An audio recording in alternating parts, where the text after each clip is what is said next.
I think those characteristics, those qualities really, make it suitable for a whole different kind of application set, right?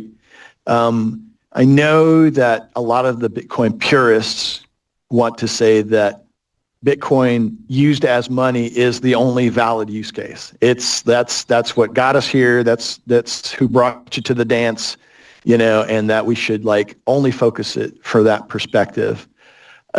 I take a little bit of a different tact in that I think that that's the use case that brought it to where it is in its stability and its place in the market today. But I think its attributes lend to a whole new set of applications that we just haven't really even started touching on. And I think there was a couple things that stood out to me as kind of, oh, wow, that's really true. One is Julian Assange, when he was being interviewed when he was still, I guess, he was in the Uruguayan embassy in London or whatever, hiding out for years. He did this televised interview, and the guy that was talking to him said, what do you think of Bitcoin? And he's like, Bitcoin is the first thing that proved 1984, George Orwell's book, wrong. And the guy was like, what do you mean by that? Well, in 1984, if you haven't read it or seen at least watch the movie. The movie was actually quite good. But find the movie. Yeah, watch the movie because it's a really good depiction of it. It's like, how everybody always says, oh, the book's so much better than the movie. Well, the movie was pretty damn good.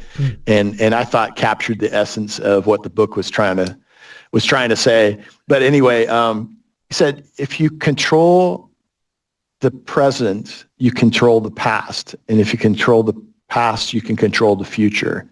And what does he mean by that? He means that if what we think of as having happened is based on information that we can put our hands on now, think books, think documentaries, whatever, then if you can manipulate those things, right?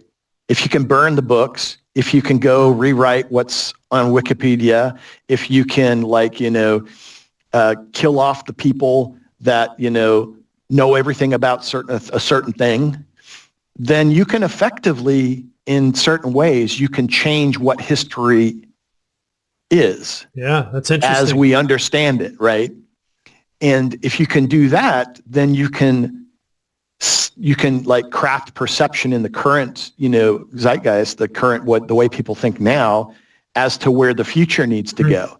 So by kind of Fahrenheit 451, burning the books, you can kind of erase history and or rewrite it in the way that supports what you want people to think about going forward.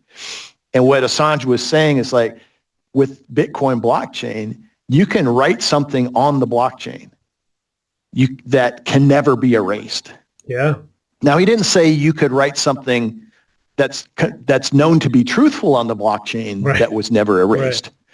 But you can put something wrong, but it can never be erased. That's the thing, right?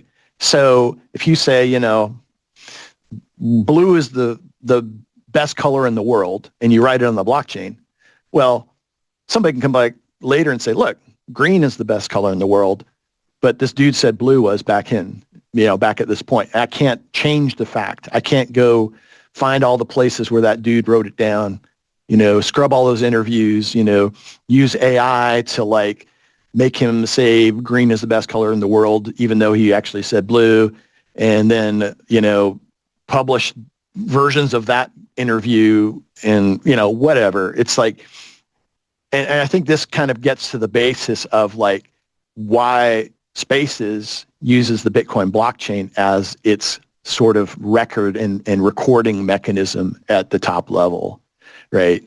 This is why it's such it's unmutable and it's tamper evident and other properties of the blockchain. And you need all this mining energy to create new blocks, right? So it's bounded from that. You just can't go say, oh, I'll create my own Bitcoin and I'll start writing stuff that I want to write on it. You can do that. It's just nobody else's. Yeah, you have the burden of getting the rest of the world to go along with you. And that's kind of, it's getting harder. I wouldn't say it's impossible, but it's getting harder and harder to do. Yeah, the immutable nature of Bitcoin is definitely impressive. It's important. So you brought up the color, the green, the color blue, this, that. So it's not necessarily useful for just stating facts or putting pictures on there, right, with the ordinals and the JPEGs that has people going crazy with the spam. So what do you think it is useful for? Some things that come to my mind are timestamping, validating things that happen in the moment, identity verification, validation, signing things. What do you think are some of the useful things? Yeah, I think those are kind of the first things you start thinking about.